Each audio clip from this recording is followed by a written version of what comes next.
ஸ்ரீசக்கர வரதாச்சாரியம் சுத்தசத்வ குருத்தமம் ஸ்ரீநிதிம் ராகவம் வந்தே அபார கருணாகரம். கவசம் கனெக்ட் நேயர்களுக்கு நமஸ்காரம். பெரியாழ்வார் திருமொழியின் 3ஆம் பத்து 10ஆம் திருமொழி 2ஆம் பாசுரத்தை அனுபவிக்க நாம் இப்போது மானசீகமாக அசோகவனத்தை அடைகிறோம்.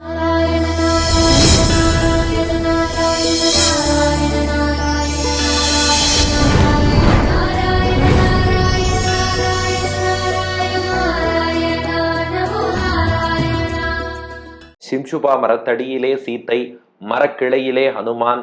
ராமாயணம் பாடி சீத்தைக்கு உயிரை காத்து விட்டார். ஆனா ராமதூதன் நிரூபிக்க வேண்டியிருக்கு. முதல் பாட்டுல முதல் அடையாளம் சொன்னார். பரசுராமரை கொல்லாமல் அவர் தவத்தை மட்டும் சிதைத்தானே ராமன், இதுதான் நான் ராமதூதன் என்பதற்கு முதல் அடையாளம். இதை ராமனே சொல்லி அறிந்தேன்னார். 10% தான் நம்பிக்கை வந்திருக்குன்னா சீத்தை. இப்ப மேற்கொண்டு நம்பிக்கை ஊட்ட 2ஆம் பாட்டுல 2ஆம் அடையாளம் சொல்கிறார் ஹனுமான். இது வால்மீகி ராமாயணத்தில் கிடையாது, கம்பராமாயணத்தில் கிடையாது. பெரியாழ்வாருக்கு மட்டும் ராமன் விசேஷமாக காட்டிய விஷயம்.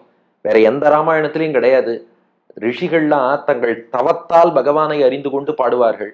அதனால தவத்துக்கு எவ்வளவு காட்டணுமோ அதை மட்டும் பெருமாள் காமிச்சிருவாராம். ஆழ்வார்கள் பெருமாளுடைய அருளாலேயே அவனை அறிந்து உணர்ந்தவர்கள். அதனால அவர் அருளுக்கு எல்லை இல்லைங்கிறதுனால மொத்தமாகவே ஆழ்வார்களுக்கு தன்னுடைய வித்தியாசமான பல லீலைகளையும் பகவான் உணர்த்தி இருக்கிறான். அதுல ஒண்ணுதான் இது. அதை அனுமன் அடையாளமாக சொல்வதாக 2ஆம் பாசுரத்தில் பெரியாழ்வார் பாடுகிறார். பாசுரத்தை காண்போம். அல்லியம்பூ மலர்கோதாய் அடிபணிந்தேன் விண்ணப்பம், சொல்லுகேன் கேட்டருளாய் துணை மலர்கண் மடமானே. எல்லியம்போது இனிதிருத்தல் இருந்ததோர் இடவகையில், மல்லிகைமா மாலை கொண்டு அங்கு ஆர்த்ததுமோர் அடையாளம். அல்லியம்பூ மலர்கோதாய் அடிபணிந்தேன் விண்ணப்பம், சொல்லுகேன் கேட்டருளாய் துணை மலர்கண் மடமானே. எல்லியம்போது இனிதிருத்தல் இருந்ததோர் இடவகையில், மல்லிகைமா மாலை கொண்டு அங்கு ஆர்த்ததுமோர் அடையாளம். இப்ப சீதையை அழைக்கிறார். நீங்கள் ஒரு அழகான பூமாலை போன்றவர். பூமாலை போன்ற இந்த மென்மையான மேனிக்கு இப்படிப்பட்ட கஷ்டத்தை நீங்களே கொடுத்து கொள்ளலாமா? இந்த அரக்கர் பூமியில் இருப்பதை உங்க திருமேனி தாங்காதுதான். அதற்காக இப்படி உயிரை விடுவது என்று முடிவெடுத்தால் இந்த மெல்லிய திருமேனி தாங்குமா? எப்படிப்பட்ட பூமாலை போன்ற திருமேனினா அல்லி அம் பூ மலர் கோதாய்னு இருக்கு. இதுல அல்லிங்கிறதும் பூதான், பூ அப்படின்னாலும் பூதான், மலர்னாலும் பூதான். இதை எப்படி புரிந்து கொள்வதுன்னா மணவாள மாமுனிகள் விளக்கினாதான் புரியும். அல்லி அப்படின்னா பூவில் உட்புறம் உள்ள இதழ்கள்னு அர்த்தம். இன்னர் பெட்டல்ஸ், உட்புறம் உள்ள இதழ்களுக்கு அல்லி அப்படின்னு பேரு. அம்பூ அப்படின்னா அழகான பூன்னு அர்த்தம். அப்ப அல்லி அம்பூனா உள் இதழ்களை அழகாக கொண்ட அழகாக இருக்கக்கூடிய பூன்னு அர்த்தம். அப்புறம் மலர்னு ஒண்ணு வந்திருக்கேன்னா, மலர்னா இந்த இடத்துல நன்கு மலர்ந்த பிளாசம்னு அர்த்தம். அதனால அல்லி என்றால் நல்ல உள் இதழ்களை கொண்ட, அம் அழகான, பூ பூக்கள், மலர் நன்கு மலர்ந்திருக்கக்கூடிய, கோதாய் கோதைனா பூமாலைன்னு அர்த்தம். கோதாய்னா மாலையே, மாலை போன்றவளேன்னு அர்த்தம். அழகான உள் இதழ்களை கொண்ட அழகான பூக்கள் மலர்ந்து ஒன்று சேர்ந்து தொடுக்கப்பட்ட மாலை போல் தோற்றம் கொண்ட பிராட்டியே, அடி பணிந்தேன், உங்கள் திருவடிகளை பணிந்தேன். எதற்காக? இந்த தலை படைத்த பயன் என்னன்னா சீதையோட திருவடிகளை வணங்கணும், அடி பணிந்தேன். வாய்ப்படைத்த பயன் என்னன்னா உங்களை துதி பாடணும், விண்ணப்பம். அப்ப தலைப்படைத்த பயன் அடிபணிந்தேன், வாய்ப்படித்த பயன் விண்ணப்பம் செய்கிறேன், அடிபணிந்தேன் விண்ணப்பம். சொல்லுகேன் கேட்டருளாய், இப்போது சொல்கிறேன். உங்களுக்கு நம்பிக்கை உண்டாக்குவதற்காக 2ஆவது அடையாளம் சொல்கிறேன், கேட்டருளாய். நீங்களும் அதை கேட்டு அனுகிரகிக்க வேண்டும். துணை மலர்கண் மடமானே, உங்கள் திருக்கண்களால் அடியனை கட்டாட்சம் செய்த துணை மலர்கண், மலர் போன்ற கண் கொண்ட. எப்படிப்பட்ட மலர்? துணை. துணைனா ஜோடியான, இணையான அர்த்தம். இந்த கண்ணுக்கு இணை இந்த கண்ணா, இந்த கண்ணுக்கு இணை இந்த கண்ணா. இதை தவிர வேறு எதுவுமே ஓமை சொல்ல முடியாத அளவுக்கு துணை மலர்கண், இணையாக இருக்கக்கூடிய, ஜோடியாக இருக்கக்கூடிய மலர் போன்ற கண் படைத்த மடமானே. மடம் என்றால் ராமனை தவிர வேறு எதையுமே அறியாத, ராமன் இல்லாமல் வாழ முடியாத நிலை கொண்ட மானேனர். என்ன காரணம்னா சீத்தை அசோகவனத்துல எப்படி இருக்காளாம், பல பல ஓநாய்கள், பல பல புலிகள், இவற்றுக்கு நடுவுல தனியா ஒரு மான் மாட்டின்டா எப்படி இருக்குமோ. இது வால்மீகியும் கம்பரும் கொடுத்த உதாரணம். அதை அப்படியே பெரியாழ்வாரும் வச்சுட்டார்.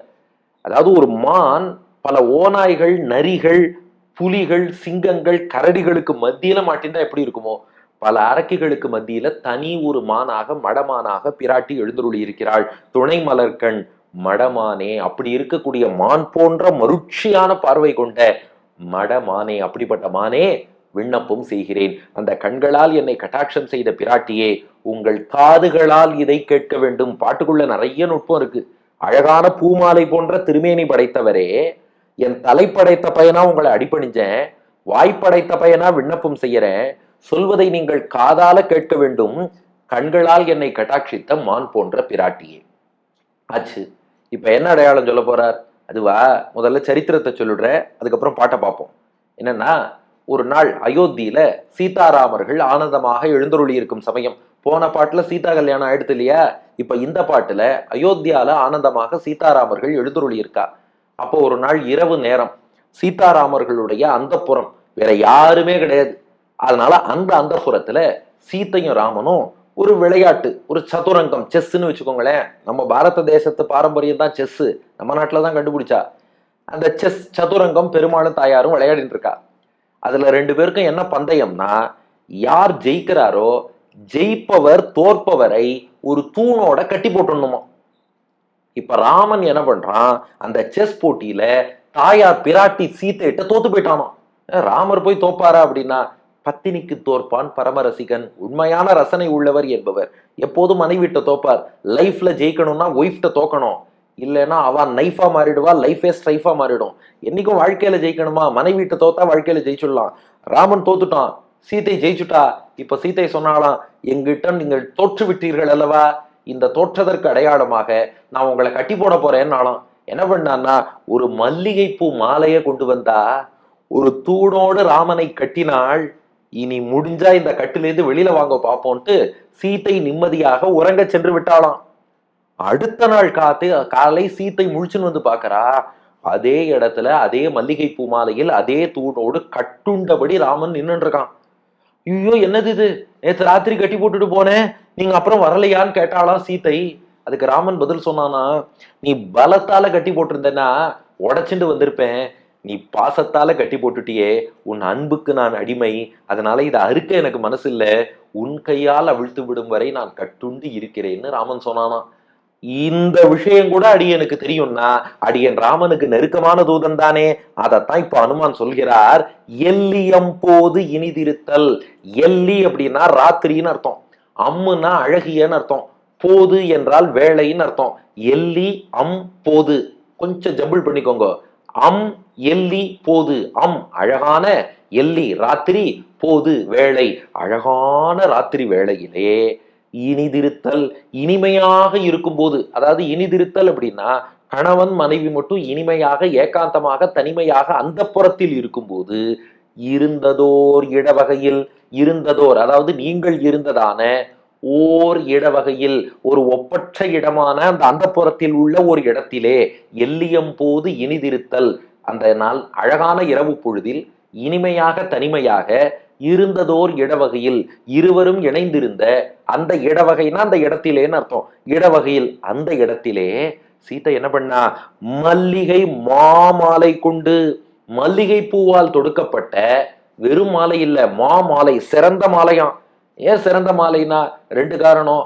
ஒண்ணு, தொடுத்தவள் சீத்தை, அதனால மாமாலை. இன்னொன்னு, அதை வச்சு ராமனையே கட்டிட்டாளே, அதனாலையும் சிறந்த மாலை.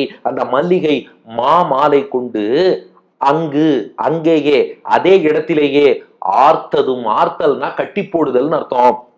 அப்படி உங்களை கட்டி போட்டாலே சீத்தை, எல்லியம் போது இனிதிருத்தல், இருந்ததோர் இடவகையில், அழகான ராத்திரி நேரத்துல நீங்கள் தனிமையாக இருக்கக்கூடிய அந்த அந்த புறத்திலே மல்லிகை மாமாலை கொண்டு, மல்லிகை பூக்களால் ஆன சிறப்பான மாலை கொண்டு. இதை எதுக்கு சொன்னார்னா, பாட்டின் முதல் அடி பாருங்க, அல்லியம் பூ மலர்கோதாய், சீத்தையே ஒரு பூ மாலை போல இருக்கா, அவ என்ன பண்ணான்னா மல்லிகை மாலை கொண்டு அவள் ஒரு மாலையை தொடுத்தா, அந்த மாலையால அங்கு ஆர்த்ததும், அங்கே ஒரு தூணோடு ராமனை கட்டி போட்டா. நீங்கள் கட்டி போட்ட போது அடுத்த நாள் காலை வரை உங்கள் கட்டை அவிழ்க்காமல், நம்ம கிருஷ்ணன் கட்டுண்டான்கிற வரலாறு எல்லாருக்கும் தெரியும். யசோதை கிருஷ்ணனை உரலோட கட்டி போட்டா, யசோதையோ நந்தகோபுரோ வந்து அவிழ்த்து விடும் வரை நான் கட்டிலேருந்து வெளியில வரமாட்டேன்னு கண்ணன் இருந்தான். கண்ணன் மட்டும்தான் கட்டுப்படுவானா, ராமனும் கட்டுப்படுவான். எந்த பெருமாளா இருந்தாலும் அன்புக்கு அடிமை, பக்திக்கு கட்டுப்படுவார். அதனால அப்படி கட்டுண்டு இருந்தானே. ஓர் அடையாளம், இது ஒரு ஒப்பற்ற அடையாளம். ஏன் இது ஒப்பற்ற அடையாளம்னா, இது சீதாராமர்களை தவிர வேற யாருக்குமே தெரியாது, லக்ஷ்மணனுக்கே தெரியாது. போன அடையாளம் சொன்னப்போ லக்ஷ்மணனுக்கும் தெரியும், ராமனுக்கும் தெரியும். ஆனா இது பாருங்கோ, இனிதிருத்தல்னு சொல்லிட்டார். இப்படி சொல்லியாச்சுன்னா அப்ப லக்ஷ்மணன் கூட பக்கத்துல இல்ல. அந்த சமயத்தில் நடந்த ஒரு சம்பவம். அப்ப இது எனக்கு தெரியணும்னா ஒண்ணு ராமன் சொல்லியிருக்கணும், இல்ல சீதை சொல்லியிருக்கணும். சீதையை இது வரைக்கும் நான் சந்திக்கலைன்னா அப்ப ராமன் தானே சொல்லி இருக்க வேண்டும். அந்த புறத்துல வேற யாரும் பார்த்தான்னு சொல்ல முடியாது. ஏன்னா ராமன் அந்த புறத்துல ஒரு பெண் தான் இருப்பா. இது வேற ஏதாவது ராஜாவா இருந்தா, இல்லப்பா அந்த புறத்திலேயே நிறைய பேர், அந்த பேச்சுக்கே இடம் இல்லையே. ராமன் ஒருவனுக்கு ஒருத்தின்னு வாழ்பவன், அவன் அந்த புறத்துல சீத்தை ஒருத்தி தான் இருப்பாள், வேறு யாருமே இருக்க மாட்டார்கள். அப்ப அந்த சீத்தை ராமனை கட்டி போட்ட வரலாறுனா யாருக்கு தெரியும்? ஒண்ணு ராமனுக்கு தெரியும், இல்லைன்னா சீத்தைக்கு தெரியும், வேற யாருக்கும் தெரியாதே அப்படின்னு அனுமான் சொல்ல, சீத்தை அழகா பதில் சொல்லிட்டாலாம்.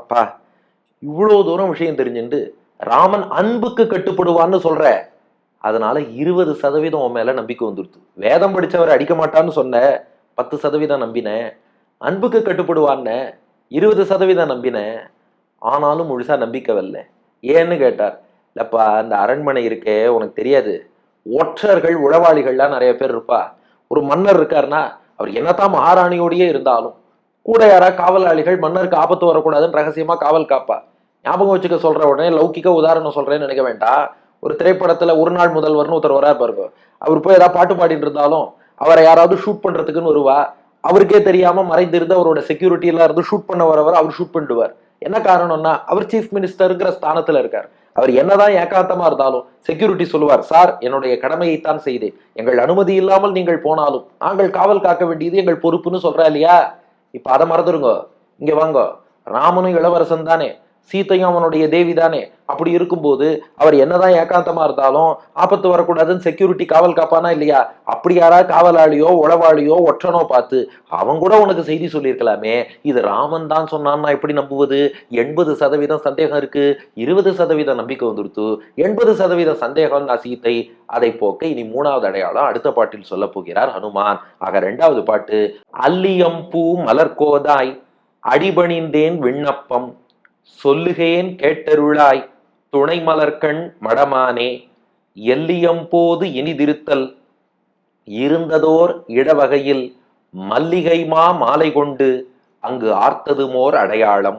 அல்லியம்பூ மலர்கோதாய் அடிபணிந்தேன் விண்ணப்பம் சொல்லுகேன் கேட்டருளாய் துணை மலர்கண் மடமானே எல்லியம்போது இனிதிருத்தல் இருந்ததோர் இடவகையில் மல்லிகைமா மாலை கொண்டு அங்கு ஆர்த்தது மோர் அடையாளம். ஊழ்கிதழ்கள் அழகாக அமையப்பெற்ற அழகான பூ பூ மலர்ந்து அந்த மலர்களால் தொடுக்கப்பட்ட மாலை போல் இருக்கக்கூடிய பிராட்டியே, உன்னை அடிபணிந்து விண்ணப்பம் செய்கிறேன், காதால் கேட்டருள வேண்டும். கண்ணால் கட்டாட்சித்த மான் போன்ற பிராட்டியே, இனிய இரவு பொழுதில் பெருமாளும் நீங்களும் தனிமையில் இனிமை கண்டிருந்து கொண்டிருந்த அந்த வேளையிலே மல்லிகை பூ மாலையால் நீங்கள் ராமனை கட்டி போட்டீர்களே, அதுவும் அடியனுக்கு தெரியும், இதுவும் ஒரு அடையாளம் என்கிறார் ஹனுமான். அடியன் வழங்கும் ஆங்கில வடிவம். ஓ the goddess appearing like a garland of beautiful flowers, this is the application of your devotee falling at your lotus feet. Please listen to this. Oh the dear that looks at me with beautiful eyes. When you and my lord were together in a pleasant night in Ayodhya, you tied Rama to a pillar with a garland of jasmine flowers. This is the second evidence.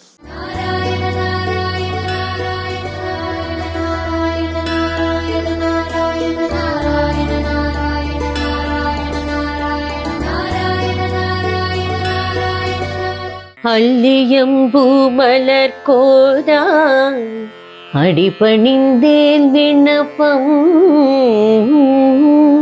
சொல்லுகேன் கேட்டருளாய்